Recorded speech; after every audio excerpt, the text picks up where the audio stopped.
محمد سے محبت کی ادا کچھ اور ہوتی ہے،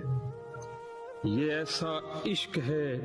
جس کی عطا کچھ اور ہوتی ہے۔ کیا کہنے، وہ دشمن کے لیے بھی مانگتے ہیں خیر کا موسم، واہ واہ واہ، وہ دشمن کے لیے بھی مانگتے ہیں خیر کا موسم۔ محمد کے غلاموں کی دعا کچھ اور ہوتی ہے، کیا کہنے، سبحان اللہ سبحان اللہ۔ اگر دیکھیں تو سنگ و خشت کا ہر شہر ہوتا ہے، اگر دیکھیں تو سنگ و خشت کا ہر شہر ہوتا ہے، مگر شہر محمد کی فضا کچھ اور ہوتی ہے۔ امڑ آتا ہے جذب و کیف جب عزم سفر باندھیں، مدینے کے سفر کی ابتدا کچھ اور ہوتی ہے۔ دلوں میں یوں اترتی ہے سنائی بھی نہیں دیتی، بلاتی ہے جو روزے پر صدا کچھ اور ہوتی ہے۔ جگہ مل جائے جن کو آپ کے دربار میں فخری،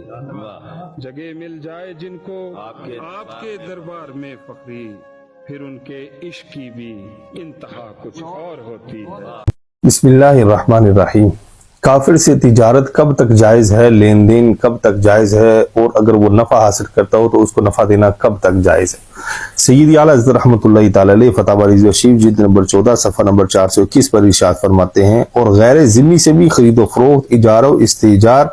ہبہ و استحاب بشروطہا جائز، اور خریدنا مطلقاً ہر مال کا کہ مسلمان کے حق میں متقوم ہو، اور بیچنا ہر جائز چیز کا جس میں اعانت حرب یا اہانت اسلام نہ ہو۔ سید اعلیٰ حضرت رحمۃ اللہ تعالی نے فرما دیا کہ غیر ذمی کافر ہو اس کے ساتھ تجارت کرنا اس وقت تک جائز ہے کہ جب وہ مسلمان کے لیے نفع مند ہو، اور اس نفع سے جو حاصل کرتا ہے کافر مسلمان سے وہ آلات حرب یعنی مسلمانوں کے خلاف جنگ میں استعمال نہ ہوتا ہو، اور اہانت کے لیے وہ نفع استعمال نہ ہوتا ہو۔ جب تک یہ بات ہے تو پھر جائز ہے۔ اب اگر اندازہ لگایا جائے جن مصنوعات کے بائیکاٹ کا کہا گیا ہے، جیسے میکڈونلڈ ہے، وہ روزانہ کی بنیاد پر 4000 اسرائیلی فوجیوں کو مفت کھانا دیتا ہے، اسی طرح کوک ہے، پیپسی ہے، اسٹار بکس وغیرہ ہے، یونیلیور وغیرہ جو بھی ہے، یہ سب کے سب اسرائیل کو نفع پہنچاتے ہیں، اور اہانت اسلام اور مسلمانوں کے خلاف جنگی آلات کے لیے اس مال کو استعمال کیا جاتا ہے، لہٰذا یہ قطعاً جائز نہیں ہے۔ اور جہاں پر یہ کھانے پینے کی چیزوں کا تعلق ہے، جہاں پر یہ ناجائز بن جاتی ہیں ان اہانت اسلام اور آلات حرب کے استعمال پر، اور مسلمانوں کے نفع نہ دینے کے اعتبار سے یہ حرام بن جاتی ہیں، اسی طرح وہ ادارے کے جو انگریز کے قانون اور انگریز کے نظام تعلیم اور اسی طرح جو جمہوریت کے جو اسلام میں جائز نہیں ہے،